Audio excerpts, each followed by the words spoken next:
औज़ुबिल्लाहिस्समीउल अलीम बिस्मिल्लाहिर्रहमानिर्रहीम। अस्सलामु अलैकुम वलिल्लाहिल हम्दु रब्बिस समावाति व रब्बिल अर्दि रब्बिल आलमीन। आज का जदीद दौर उलूम के लिहाज से, साइंस और टेक्नोलॉजी के लिहाज से अरूज के ऊपर है, और आज का इंसान जो है वो कायनात के कोने कोने को जो फरोलने की कोशिश कर रहा है, और आए दिन जो है नई नई इंकशाफात हो रहे हैं, नई नई इजादात हो रही हैं, और ऐसी मनसूबाबंदी की जा रही है और ऐसे आलात बनाए जा रहे हैं जिसके तहत जो है इंसान अपने प्लेनेट से, ज़मीन से निकल कर दूसरे सैयारों पर जो है एक्सेस हासिल करने के लिए प्लानिंग कर रहा है। लेकिन इसी ही प्लेनेट के ऊपर, हमारी ज़मीन के ऊपर,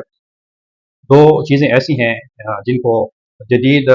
नॉलेज होने के बावजूद, जदीद आलात होने के बावजूद, बहुत सी एडवांसमेंट होने के बावजूद भी बहुत कम एक्सप्लोर किया गया है। और कहा जाता है कि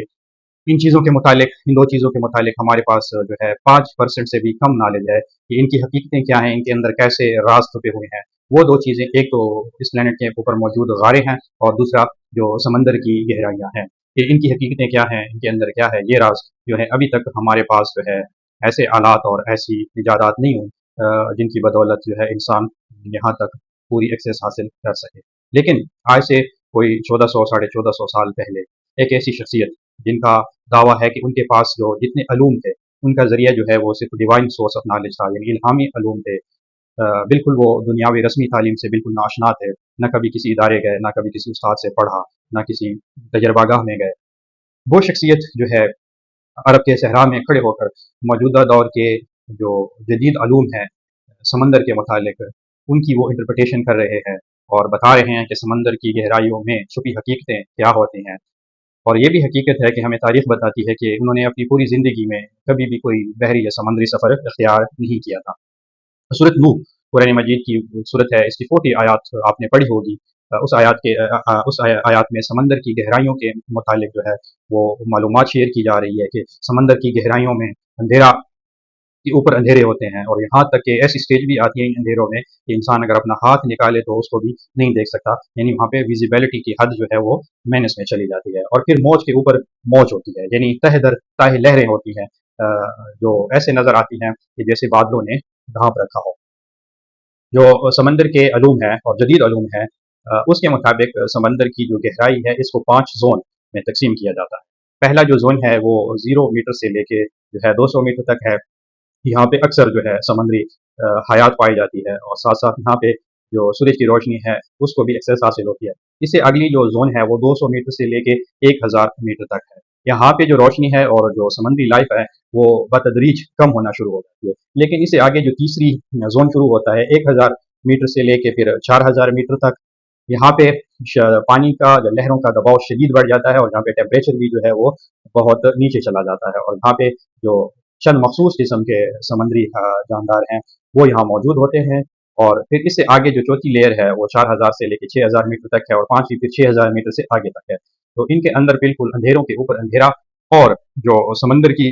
कसाफत की वजह से, समंदर के अंदर मौजूद पानी की जो कसाफत होती है उसकी वजह से जो है अंदरूनी वेव्स इसके अंदर, इनर लेयर्स मौजूद होती हैं, जिनको आम जो मतलब नेकेड आइज है उससे इसको नहीं देखा जा सकता, बल्कि आलात की मदद से, जो है जदीद आलात की मदद से उनको देखा जा सकता है। और बिल्कुल वो ऐसे नज़र आती हैं जैसे बादलों के ऊपर बादलों की तह बनी हुई हो। और जो 1000 मीटर, यानी जो तीसरा जोन है, इससे लेके आगे तक जो है वो विजिबिलिटी बिल्कुल बतदरीज माइनस होना शुरू हो जाती है। और जैसे सूरत नूह कह रही है कि ऐसी अंधेरे और ऐसी गहराई में मौजूद ऐसे अंधेरे के अगर एक बंदा अपना हाथ भी निकालता है तो उसको नहीं देख सकता। तो विजिबिलिटी कितने हद तक चली जाती है। तो ये समंदर के मौजूद अंदर ये हकीकतें, और फिर 1450 साल पहले की बात, और ऐसी शख्सियत जिसने ना कभी समंदर का सफ़र किया हो, और ना उनके पास ऐसे इक्विपमेंट और आलात मौजूद हो, ना इस किस्म का एडवांस जो मौजूदा दौर का नॉलेज है वो मौजूद हो, तो फिर ऐसी शख्सियत इन हकीकतों को कैसे बयान कर सकती है। तो ये वही आयात में से एक आयत है, जैसे सूरत हामीम सजदा या सूरत फुस्सिलत की 53 आयत में अल्लाह ताला ने फरमाया है कि हमने इस कायनात के अंदर और तुम्हारी ज़ात के अंदर निशानियाँ रख दी हैं, अनकरीब हम तुम्हें वो निशानियाँ दिखाएंगे। तो ये आयत भी उन आयतों में से एक आयत है जो बिल आखिर हमें सोचने पे और गौर व फिक्र करने पे मजबूर करती है कि उस वक्त में इस किस्म की जो समंदरों के मुतालिक इंफॉर्मेशन है, बगैर आलात के, बगैर समंदरों के अलूम के, कैसे जो है ना एग्जैक्ट इंटरप्रेट की जा सकती है। तो गौर व फिक्र करते रहिए, सोचते रहिए, तदब्बर करते रहिए, اور اللہ کی ذات تک، اللہ تعالیٰ کی اپنے ارد گرد اپنی ذات کے اندر موجود علامات اور نشانیوں سے اس تک رسائی حاصل کرنے کے لیے کوشش کیجیے۔ اور قرآن کے متعلق جو صورت قمر ہے وہ 4 آیات میں مسلسل یہ کہہ رہی ہے کہ اس میں غور و فکر کرنے والوں کے لیے، اس میں تدبر حاصل کرنے والوں کے لیے، اس سے نصیحت حاصل کرنے والوں کے لیے اس کتاب کو آپ کے لیے آسان بنا دیا گیا۔